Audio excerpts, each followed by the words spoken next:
February 8th, 1931. James Byron Dean is born in Marion, Indiana, during one of the darkest years of the Depression. Millions of workers are unemployed. Thousands have lost their homes and are relegated to bread lines and soup kitchens. The Deans are more fortunate. Jimmy's father, Winton, is a dental technician employed by the government. His safe job and steady paycheck will help insulate Jimmy from the harsh realities of the Depression. During this bleak time, Jimmy's mother, Mildred, introduces her son to the arts.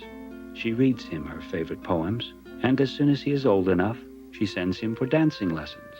Theirs is a very special relationship. As an only child, Jimmy receives a great deal of his mother's love and attention.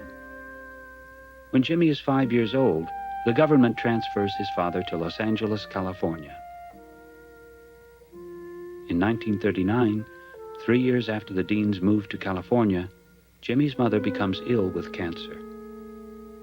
Confused and frightened by his mother's deteriorating condition, 9-year-old Jimmy watches helplessly as her beauty and energy fade. July 14th, 1940, 29-year-old Mildred Dean dies. Jimmy is devastated. Without his mother to care for him, it's decided that Jimmy should return to Indiana. His father will remain in California, and their relationship will never again be close. In Indiana, Winton's sister Hortense and her husband Marcus will now be the ones to raise Jimmy. Jimmy is sent back to Indiana with his grandmother on the same train that carries his mother's body. Every time they stop, Jimmy gets off and runs to the baggage car to make sure his mother's casket is still aboard. Her death leaves Jimmy embittered and abandoned. Later he will say, "My mother died on me when I was 9 years old. What does she expect me to do? Do it all alone?" When Jimmy arrives at his aunt and uncle's farm, the Winslows do whatever they can to help him get over his loss. As the months pass, Jimmy slowly accepts his new life on the farm.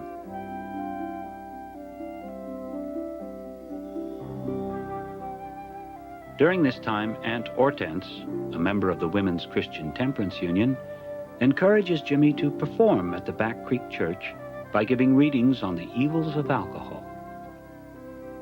At school, Jimmy asked Adeline Knoll, his drama teacher, to help him with his readings.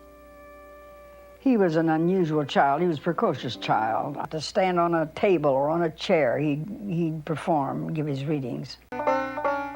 Performing for the WCTU is the beginning of Jimmy's interest in dramatics.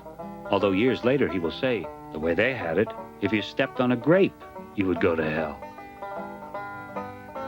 For the next 9 years, Jimmy will grow up in this small Quaker community. His world will be this town and the Winslows' 180-acre farm. At school, Jimmy's diverse interests begin to show. He joins the band, becomes president of the Thespians, competes on the track team, and also plays baseball and basketball. He was a good ball player, for a small school. He was a scary-looking character when they played Frankenstein. Boy, I know what you're talking about. In school, Jimmy also shows that he's talented in artwork and in acting. In his junior year, after a successful performance of Our Hearts Were Young and Gay, Adeline's drama students present her with an orchid. The next day, Jimmy asks for it back. Jim came over and he pointed to it and says, "I want that." And I said, "Why, Jim?" He says, "Well, you'll find out at the end of the day." I loved that kid, and he loved me too, I know. With Adeline's encouragement, Jimmy enters the Indiana State Dramatic Speaking Contest. Reading an excerpt from Charles Dickens' A Madman's Manuscript, Jimmy wins first prize, and the proud town of Fairmount puts his picture in the newspaper. 1949 is Jimmy's senior year in high school, and the last year that he will live in Fairmount. He has decided to move to California to pursue an acting career. In California, Jimmy enrolls at UCLA to major in theater arts. In their production of Macbeth, Jimmy wins the role of Malcolm. He is memorable in the part only because he plays Shakespeare with an Indiana twang. At UCLA, Jimmy becomes friends with Bill Bast after they meet on a double date. serving tables to pay for his way at the fraternity. The next thing I knew, this strange and unpredictable kind of person, but we looked, and we rented this little penthouse-like apartment. He needed some work, so I got him onto the ushering staff. The following months will be spent borrowing money to pay the rent, using candles for light to help keep electricity bills low, and for dinner, eating oatmeal. It was very difficult, and food was hard to come by.